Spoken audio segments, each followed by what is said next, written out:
নমস্কাৰ মৰমৰ ছাত্ৰ ছাত্ৰীসকল মই আজি দশম শ্ৰেণীৰ গণিতৰ সম্ভাৱিতা নামৰ পাঠৰ ৰৈ যোৱা অংশৰ পৰা আলোচনা কৰিম আৰু ইয়াৰ লগতে মেট্ৰিকত অহা কেইবাটা গুৰুত্বপূৰ্ণ প্ৰশ্ন মই ইয়াতে আলোচনা কৰিম তো তোমালোকে মনোযোগ দি চাই যোৱা আৰু পাৰিলে উত্তৰবিলাক বহীত লিখি লোৱা ঠিক আছে ইয়াৰে চোৱা 4 নম্বৰ প্ৰশ্নটো 15.1 অনুশীলনী 4 নম্বৰ প্ৰশ্নটো ইয়াতে দিয়া আছে তলৰ কোনটো এটা ঘটনাৰ সম্ভাৱিতা হ'ব নোৱাৰে তাৰ মানে তলত আমাক 4টা অপচন দিয়া আছে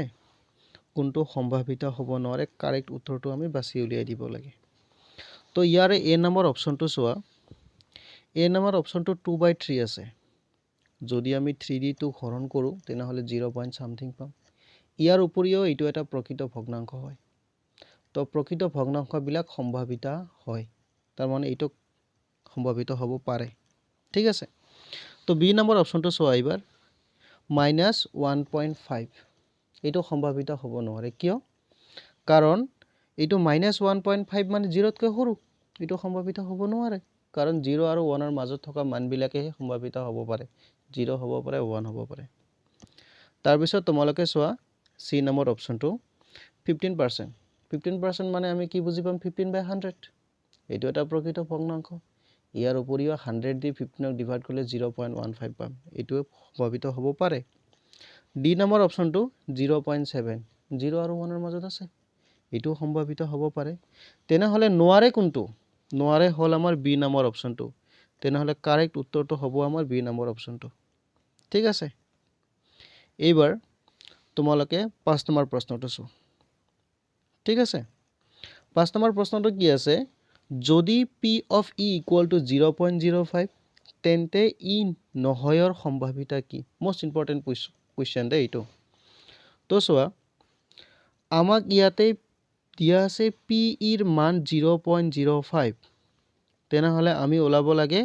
ই নহয়ৰ সম্ভাৱিতা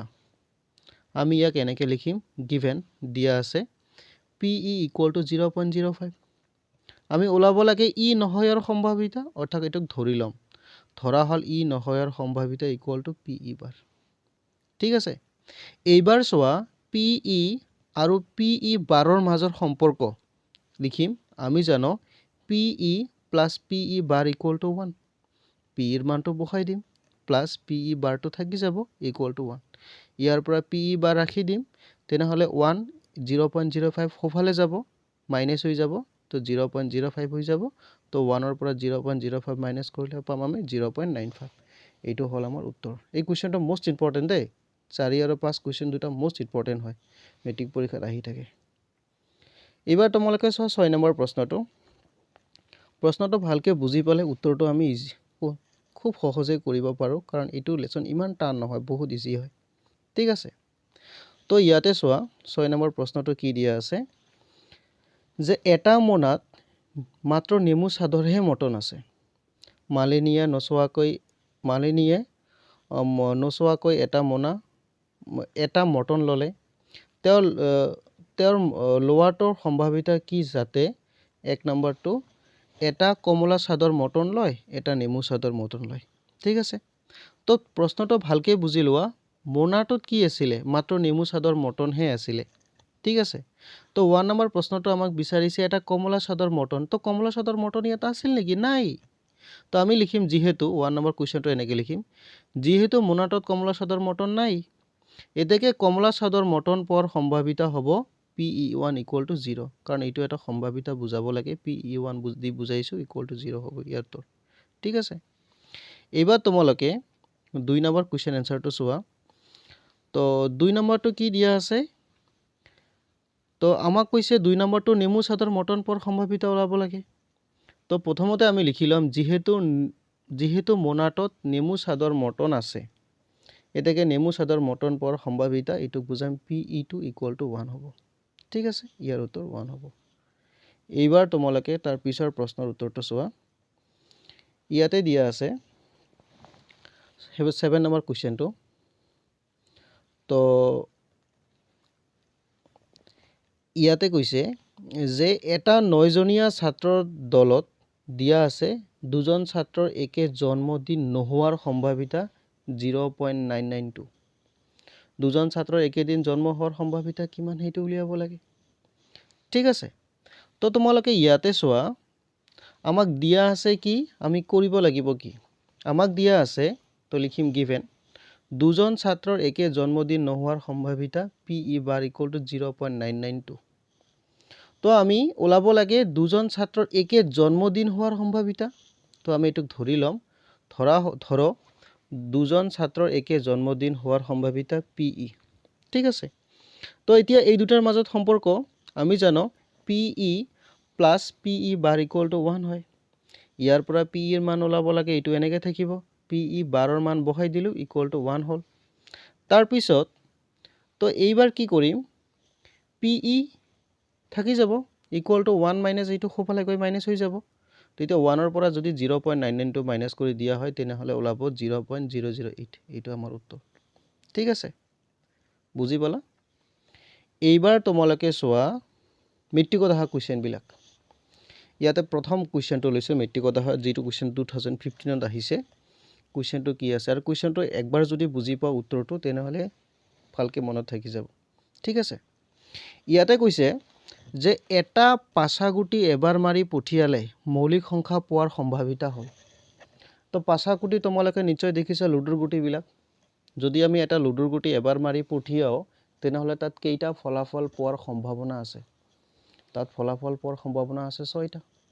যদি এটা লুডুৰ গুটি এবাৰ মাৰি পঠিওৱা হয় কোনবিলাক ফলাফল যেনেকৈ 1 পাব পাৰো আমি 2 পাব পাৰো আমি 3 পাব পাৰো 4 পাব পাৰো 5 পাব পাৰো আৰু 6 পাব পাৰো ঠিক আছে তো এটা পাছাগুটি যদি আমি এবাৰ মাৰি পঠিওৱা তেনেহলে এই কেইটা ফলাফল পাব পাৰো আমাক এই কেইটা ফলাফলৰ ভিতৰত ওলাব কৈছে কি যে মৌলিক সংখ্যা পোৱাৰ সম্ভাৱিতা তোমালোকে চোৱা ইয়াতে মৌলিক সংখ্যা কেইটা আছে এটা হল 2 এটা হল 3 আৰু এটা হল কি 5 এইকেইটা মৌলিক সংখ্যা তো মৌলিক সংখ্যা কেইটা হল তিনিটা হল তেনেহলে মৌলিক সংখ্যা পোৱাৰ সম্ভাৱিতা হ'ব 3/6 মুঠ ফলাফল 6 এবাৰ ইয়াক কেনসেল কৰিম কেনসেল কৰিলে 3 দি যাব একবাৰ আৰু 3 দি যাব ইয়াক দুইবাৰ তেনেহলে আমি উত্তৰটো পাম 1/2 তেনেহলে আমাৰ কাৰেক্ট অপচনটো হ'ব সি নম্বৰ অপচন 1/2 ঠিক আছে বুজি পালা এইবাৰ তোমালোকে তাৰ পিছৰ কোৱেশ্চনটো চোৱা এইটো কোৱেশ্চন মোস্ট ইম্পৰ্টেন্ট 2016 ত আহিছে এইটো মেট্ৰিকত চোৱা কি আছে কোৱেশ্চনটো বুজি লও প্ৰথম 100টা স্বাভাৱিক সংখ্যাৰ পৰা এটা সংখ্যা লোৱা হল তো সংখ্যাটো 7ৰে বিভাজ্য হোৱাৰ সম্ভাৱিতা হল 7ৰে বিভাজ্য হোৱাৰ সম্ভাৱিতা যদি আমি প্ৰথম 100টা স্বাভাৱিক সংখ্যা চাও 7ৰে বিভাজ্য হোৱা সংখ্যা 13টা আছে ঠিক আছে তেনেহলে 7ৰে বিভাজ্য হোৱা সংখ্যাৰ সম্ভাৱিতা হ'ব 13/100 এইটো আমাৰ কাৰেক্ট আনসাৰ তেনেহলে আমাৰ আনসাৰটো হ'ব ডি বুজি পালা তাৰ পিছৰ প্ৰশ্নটো চোৱা এইটো আহিছিল 2017 ত কোৱেশ্চনটো কি আছে বুজি লোৱা তলৰ কোনটো এটা ঘটনাৰ সম্ভাৱিতা হ'ব পাৰে এবাৰ পাৰেটো দিয়া আছে কোনটো পাৰে ইয়াৰ কাৰণে তোমালোকে চোৱা অপচন বিলাক দিয়া আছে ফাৰ্স্ট অপচনটো দিয়া আছে 2/3 এইটো কিন্তু সম্ভাৱিত হ'ব পাৰে কিয় জানা এইটো এটা প্ৰকৃত ভগ্নাংক হয় ইয়াৰ উপৰিও আমি 3 দি 2 হৰণ কৰিম 0. something পাম এইটো সম্ভাৱিত হ'ব পাৰে ঠিক আছে বি নম্বৰ অপচনটো চাও -1.5 এইটো নোৱাৰে কেতিয়াও মাইনাস আছে নোৱাৰে মানে 0 তকৈ সৰু তাৰ পিছত সি নম্বৰ অপচনটো চাও এইটো কি দিয়া আছে 1.001 1 তকৈ ডাঙৰ এইটো সম্ভাৱিত হ'ব নোৱাৰে ঠিক আছে তাৰ পিছত ডি নম্বৰ অপচনটো 3/2 যদি আমি 2 দি 3 হৰণ কৰো 1 তকৈ বেছি সংখ্যা পাম তাৰ মানে 1. something পাই যাম 1 তকৈ ডাঙৰ সংখ্যা পাই যাম সেই কাৰণে এইটোও নোৱাৰে তেনেহলে আমাৰ কাৰেক্ট আনসাৰটো হ'ব এ অপচন এ 2/3 এইটো সম্ভাৱিত হ'ব পাৰে বাকি বিলাক নোৱাৰে সম্ভাৱিত হ'ব ঠিক আছে তো আনসাৰটো কোনটো হ'ব অপচন এ 2/3 ঠিক আছে এইবাৰ তাৰ পিছৰ কোৱেশ্চনটো চোৱা এইটো লাষ্ট কোৱেশ্চন 2018 ত আহিছে এইটো কোৱেশ্চন মোস্ট ইম্পৰ্টেন্ট দেই এইটো কোৱেশ্চন তোমালোকৰ কিতাপতে দিয়া আছে চোৱা ডাইৰেক্ট দিয়া আছে কিতাপত ঘটনা ইৰ সম্ভাৱিতা প্লাস ঘটনা ই নহয়ৰ সম্ভাৱিতা হ'ব মই সিদিনাখন কৈছিলো ইয়াৰ আগৰ ক্লাছত কৈছিলো ঘটনা ইৰ সম্ভাৱিতা প্লাছ ঘটনা ই নহয়ৰ সম্ভাৱিতা ইৰ সম্ভাৱিতা মানে ঘটনাটো ঘটিছে